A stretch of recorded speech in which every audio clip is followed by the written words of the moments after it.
Johanna, Järvinen, and Tassopoulos, who, as you know, will be speaking about glitter gambling and pinkish dreams, how women are pictured as mobile players. Without further ado, over to you. Thank you. Hello, I'm Johanna, I'm from Finland. Nice to see that you are all here. I thought that I would be on my own because the subject is women. But I have girls too in my back pocket. So, I don't know if you have read my abstract, but since then I've moved. I thought I would add problem gambling in my presentation too. So, like we have seen and heard in many sessions, and today when Professor Reith talked about mobile and social gaming and gambling. So these new games appeal to many players, and regardless of their age or gender. And women are a growing customer group, and different marketing strategies are used to attract more and more female players. And I think that the gambling industry would like them to be also of younger age. And the poker boom that started in 2003 at the United States made women very visible. And it was quite interesting to see that poker is like set on a very masculine gambling scene, and yet there were female professionals also. And during the past decade, many gambling operators, but not only social gaming operators, but gambling operators, have invested in the promotion of money games and social games with or without a stake. It can be, like we have seen today, of a virtual currency or something that you will have, a power-up or an extra thing. And the promotion is targeted to female clientele. And when I started to look at what kind of sites there are available for female gamblers, they have certain colors. The games and their names and even the avatars are very female friendly or very feminine.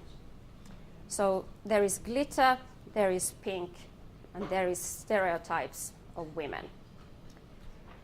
But yet these marketing strategies have modified the image of a female gambler.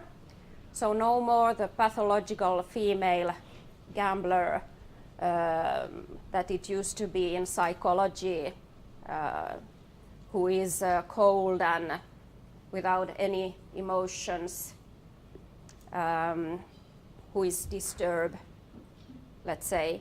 And today women are seen as active mobile players, just like men. So this is the content of my presentation. So first, I will try to show you how women and gambling are pictured together. Then some icons of the current female players, like the professionals, and then the usual gamers. Then I try to show that, in my opinion, there is something behind all this new promotion of female gambling, and I'm thinking that the industry is reaching out for girl customers or future women as such. And then something about female problem gambling in the mobile environment. And these are my research questions for today. So how women are pictured as mobile players, and do girls form a target group, market, and what is the risk of problem gambling among female mobile players? So, historically, gambling used to be a very masculine activity in many cultures and communities. and women have played, at least in Europe, and I think on many other continents too. But they have been less visible, perhaps, on the modern gambling scene. But like we all know, games like bingo, video poker, or banco have been represented as female forms of gambling. But bingo used to be related to little old ladies, but not anymore. At least in the Nordic countries, there was this Maria bingo, and it targeted clearly young women and even men. So I think there is the game itself has been rejuvenated online. And then there has been a lot of talk about Facebook. But since some time now, there has been this debate in Finland about if whether Facebook is for grannies, because young people have already discovered other devices or other forms of social media or forms of communication like WhatsApp and Twitter and whatever there are. But this is only some discussion in Finland. But you see that on one hand, bingo is no more for grannies, but now we think that perhaps Facebook will be for them. So it's a change going on. So what did I find when I was looking for pictures? So who doesn't love pokies? Even women love pokies. So, and look at the name of the site, Demotivational Posters. So she's a woman, she's dumb, and she's blonde, and she loves pokies. So sometimes the pictures of women are not so very tasteful or graceful. Let's go on. Yay, bingo! I made it. I like this picture. It's very nice. It's like a lot of people of different ages or mostly playing bingo together outside. It's warm, it's nice. And I kept this because I couldn't find a stereotyped image of a Finnish female gambler, which would be an old lady in front of a slot machine or the pajazzo. It's a game, do you know it? It's you put a coin and then it goes and perhaps you win something. Okay, but look at the new pictures. So, like we saw in the pokies picture with the blonde lady, so women have been thought to be less skilled gamblers, and yet there are a growing number of poker literature available for women only. So Burnett's is the Girl's Guide for Poker, and Brodowski and Fazio have written about how to organize a perfect poker night for women. What drinks to serve, so we are back into the alcohol and gambling, Jessica. So they are very much together. And Hallibone wrote already in 2002 that internet used to promote a new attitude to gambling, and especially to female gambling. But today it's more about the mobile environment, of which Professor Reith was talking about this morning. And the idea that women don't gamble, I don't mean that they don't really gamble, but their gambling is not acknowledged. And also their problem gambling behavior is not acknowledged. But I have found so many for this presentation, so many online sites and mobile gaming platforms that have been customized for female players. And I found that the color world is pretty much always pink, violet, or red. And they are supposed to be feminine colors. And I think that we could understand them as they emphasize a gendered identity of the female players. So they are really female, yet even if they gamble, they are female. And they emphasize also the meanings that circulate in popular culture about ideal beauty. A granny is not the ideal beauty model for a young woman, the bingo granny. But these two might be.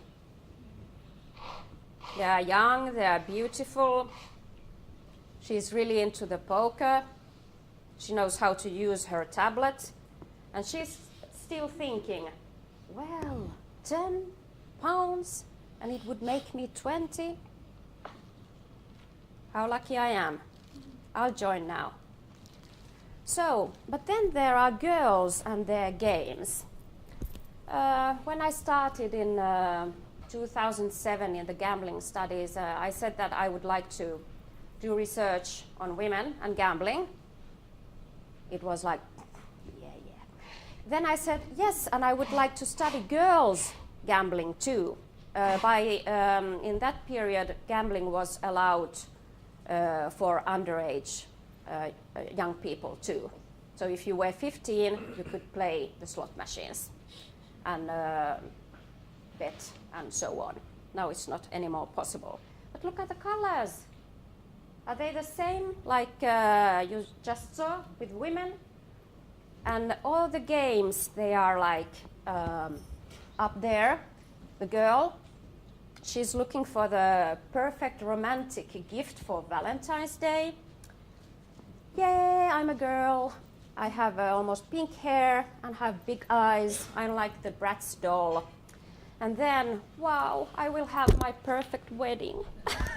So, and then it's like how to make a perfect makeup. And then there are the kissing game, which is, I read it's quite popular. But then, look here, in the middle, there is gambling. Girls can do poker too. So that is what interests me. And I was talking to Margaret about it, that even though if we talk about social gaming, there is always these money games hidden somewhere on the sides. Okay. Oh, and now we are with the professionals. So, like I said in my introduction, the poker boom transformed the image of female gamblers. And some women, not all the women, but some women became poker stars, like here, poker stars, and entrepreneurs. I always remember of, I say it later, but they had their own sites, or they were not only hostesses or some extras like on the poker movie. They were really doing and climbing the poker ladder.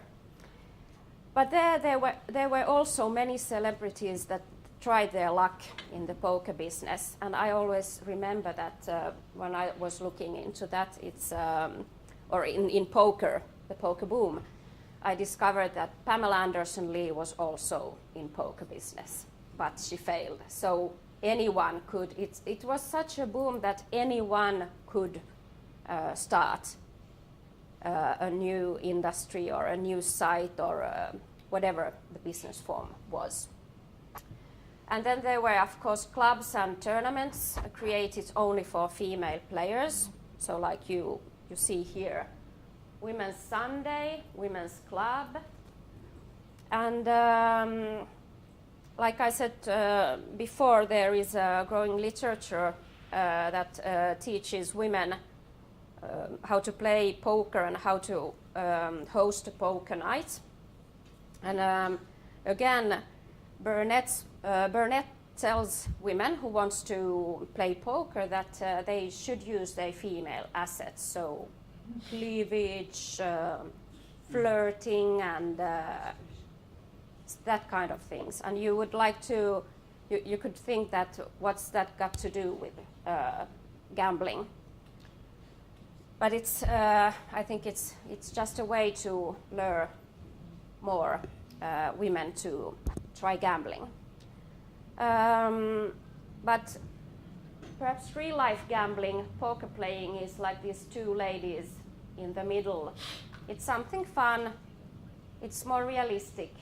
You don't have to be like the total beauty with brains. So you can also gamble and drink again with a friend or your friends. And there is always this idea that some of them made it till the fame, poker fame, but others, they didn't. Perhaps they tried their luck in the poker industry, but they never became professional and they were not sponsored. But we have Alexa. By the time this quote was written, was made online, she was 8 years old. And her father had showed her poker tournaments from TV when she was 3. And her father said that she liked them because people were cheering when they won, or there were always lots of faces on the telly to see. And this is also a very motivational quote. With me being a girl, when I'm a professional poker player, I hope I can inspire girls and women to play poker too. So how can you compete that when you are 8 and you are already sponsored and a professional and winning? So from Alexa to other girls, I have this idea, and I believe that because there are so many sites now created and customized for women, girls are the future customers, and perhaps like Alexa, the future sponsored star player. But girls, like young boys also, they are, if we think about teenagers, they are in a critical age. So they are looking for their identity, but on the other hand, they have to be like the others, the other girls, to be part of the peer group. And like the National Center on Addiction, on women's addictions, in that book, there is also the, not the risk, but perhaps some girls want also, or they have as their goal to have a more feminine image. So if they look at poker sites or poker ads, they will find that, aha, this is the role model for me, and I should be like her. But when I looked at the gaming sites also, especially those for girls, I think that they had always this stereotypical and heterosexual Western image of a woman. So they are always, perhaps I didn't find, for example, Afro-Americans, or I didn't find Asian women. So perhaps I wasn't looking enough and I didn't know where to look, but when I put Google and images, so they were very often like European women. And so like I said, gambling is often hidden among the girls' games. And I think Angry Birds, it's also, it's a unisex game and uni-age game. But Angry Birds is a good example of how you can play and use your money or your pocket money, because in order to go access higher levels and be a better player, you can always purchase power-ups. And they are quite expensive because you can lose them very quickly if you don't know how to play Angry Birds. And like Margaret told us an instant ago, that Habbo Hotel, but it's a long story with Habbo Hotel, right? It's less recent than Angry Birds, but Habbo Hotel you could purchase furniture and other things, and so it's a good way to learn to young people that yes, you can also put money in gaming. But I think there is a risk. It's not only about fun and entertainment and stopping your boredom. It's I think that to gambling, the same quote like here about substance use and abuse, there should be also a lifetime discussion on to young people and to adult women that there is always a risk when you gamble or you use money or other types of currencies. And mobile devices, so you have always available old and new games, but everything is, there is a better access to everything. Like in Finland, we have a website of a gambling operator which closes at midnight, and then it opens again at 6 in the morning. So no money transfers are allowed. But if you go to your smartphone and you open the mobile app, you can continue. So I think there is a problem. So also, of course, there are free play gambling apps and real money gambling apps, but it depends on what you can download to your smartphone. It depends if you have an iPhone or something less glamorous, and what's the software in it. So women are seen as escape gamblers. So first they look for recreation or relief, but then they use gambling to escape their problems. And they have also concurrent disorders, like here depression, boredom, anxiety, stress, and escapism. And I think the same things can happen if you gamble with your mobile device. Because like we saw also this morning, that people play everywhere, in bed, on a bus or a train, while watching TV, in the bathroom, at work, and during a flight. So it's quite different than you sit with your computer at home or at work. It's so much easier even with your laptop, which is so heavy when you compare it to your phone. And again, there was talk about the Candy Crush, and I had to ask Margaret, so how can you lose all your money in Candy Crush? But it's possible if you buy more time, or more lives, or to access a higher level, or you keep going longer period. So women play Candy Crush, Monopoly, and Farmville, and Words with Friends. But whatever the game is, and this is my what I want to say today, there is always a possibility, a risk to lose money, time, and one's health, and affect the people near you, your family, your relatives, your friends, your colleagues. But also the mobile player can lose interest in family life, work duties, and household management. So there is garbage everywhere. Everything is just falling apart. And so even if money is not real, it's like bitcoins or other, like pineapples or whatever, but it's currency. it is risky. It can be compared to online gambling, the environment.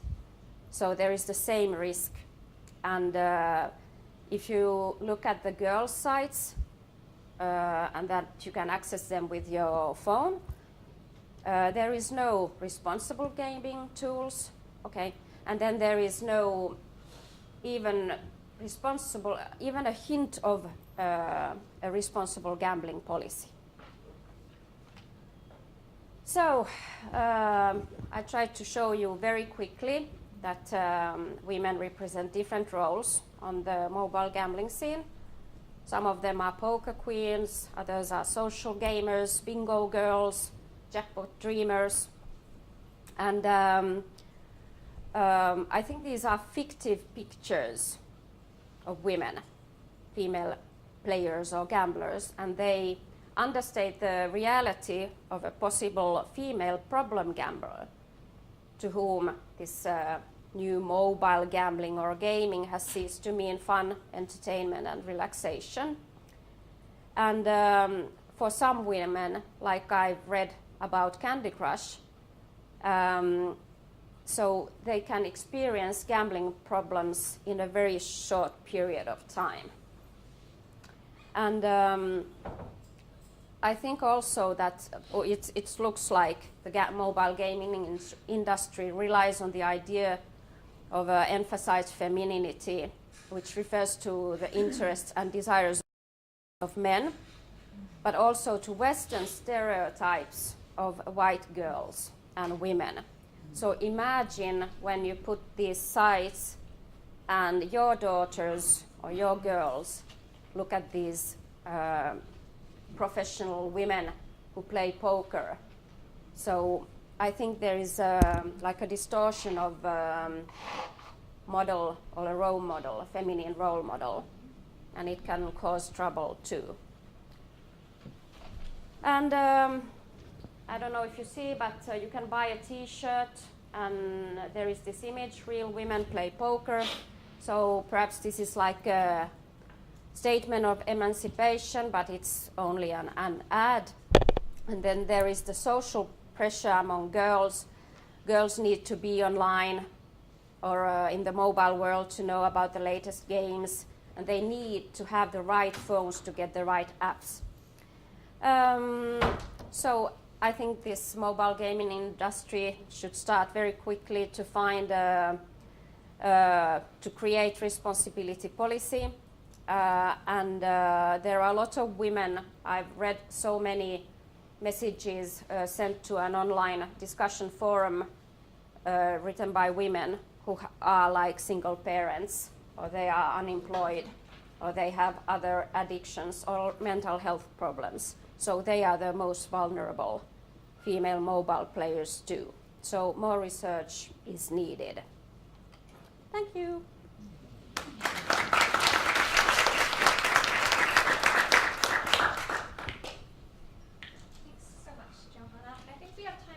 Question.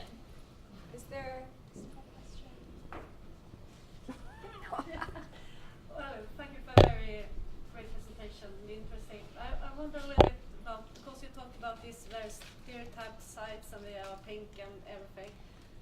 In my feast, when I looked at gender and gambling and looked at gambling domains who were masculine, women involved in those kind of domains actually, and Victoria's study also shows that women see that as a way of negotiating gender and to challenge gender norms. And I wonder, when you looked at this, do you see, can you find the women, because if a woman like that would go into that, we would avoid the pinkish site and search something else. Have you any idea how to reach those women, because they will be at risk as well, but we can't attract them with preventive measures if we talk the pinkish way. We should find them. And do you have any idea about those women? Because you talk mostly of the stereotyped women who play those kind of games. So. You mean the masculine games? Yeah, women who are involved in more masculine, maybe avoid those kind of very, Well, there is a lot of young women that play like World of Warcraft or other that kind of multiple players' games. And they are very, let's say, strong. Like I think there is some sort of strength in them, and they compete despite the gender issue. But I didn't want to go in too deep in the gender concept, because then I should talk about gender swapping. So does it really matter if you are a man or a woman or a boy or a girl? But I chose this stereotype angle to show you how pink everything and red is. So it's just a way to attract more women.